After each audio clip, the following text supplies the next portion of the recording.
आज की कहानी का शीर्षक है अकबर ने भिखारी से मांगी भीख। एक भिखारी सुबह सुबह भीख मांगने निकला। पूर्णिमा का दिन था। भिखारी सोच रहा था कि आज अगर ईश्वर की कृपा होगी तो मेरी यह झोली शाम से पहले ही भर जाएगी। अचानक सामने से सम्राट अकबर की सवारी आती हुई उसी राजपथ पर दिखी। भिखारी खुश हो गया। उसने सोचा कि राजा के दर्शन और उनसे मिलने वाले दान से आज तो उसके सारे दरिद्र दूर हो जाएंगे और उसका जीवन संवर जाएगा। जैसे जैसे सम्राट अकबर की सवारी उसके नज़दीक आती गई, वैसे ही भिखारी की कल्पना और उत्तेजना भी बढ़ती गई। जैसे ही सम्राट अकबर का रथ भिखारी के सामने निकट आया, राजा ने अपना रथ रुकवाया और उतरकर उसके निकट पहुँचे।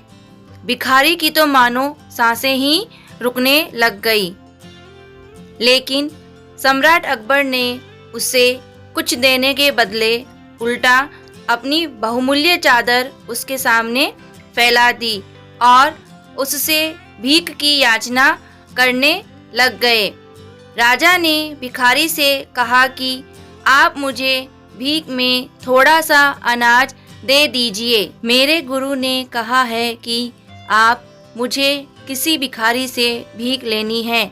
इस उपाय से मैं अपने राज्य का संकट दूर कर सकता हूँ। राजा की बात सुनकर भिखारी हैरान हो गया और सोचने लगा कि एक राजा उससे भीख मांग रहे हैं, वह मना नहीं कर सकता था।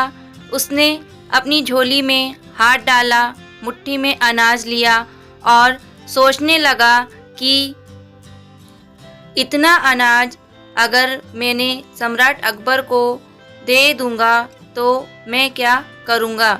ये अनाज तो मेरा है, मुझे सम्राट अकबर को ज़्यादा अनाज नहीं देना चाहिए।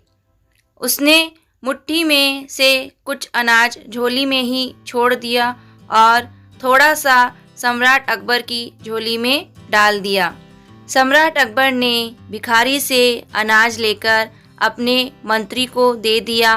मंत्री ने अनाज के बराबर वजन की एक पोटली भिखारी को दे दी और कहा कि इसे घर जाकर खोलना। कुछ देर बाद भिखारी घर पहुंच गया और उसने पूरी बात अपनी पत्नी को बताई। पत्नी ने झोली में से पोटली निकाली और खोली तो उसमें सोने के सिक्के थे। ये देखकर दोनों हैरान रह गए और उनको समझ आ गया कि बादशाह अकबर ने भीख के बराबर सोने के सिक्के दिए हैं। भिखारी को और उसकी पत्नी दोनों को इस बात का पछतावा हो रहा था कि भीख में थोड़ा सा अनाज क्यों दिया। ज़्यादा अनाज देता तो बादशाह अकबर ज़्यादा सोना देते।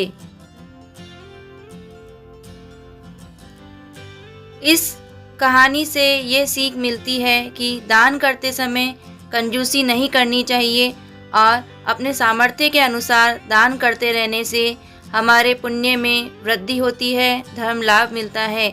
हमेशा प्रसन्न होकर दान करना चाहिए, भिक्षा देनी चाहिए और दिए हुए दान का जिक्र कभी भी नहीं करना चाहिए, वरना दान का पूरा फल नहीं मिलता है। दोस्तों, आपको ये कहानी कैसी लगी ज़रूर बताएं। चैनल पे नए हैं तो चैनल को सब्सक्राइब करें, वीडियो को लाइक करें, शेयर करें। Thank you.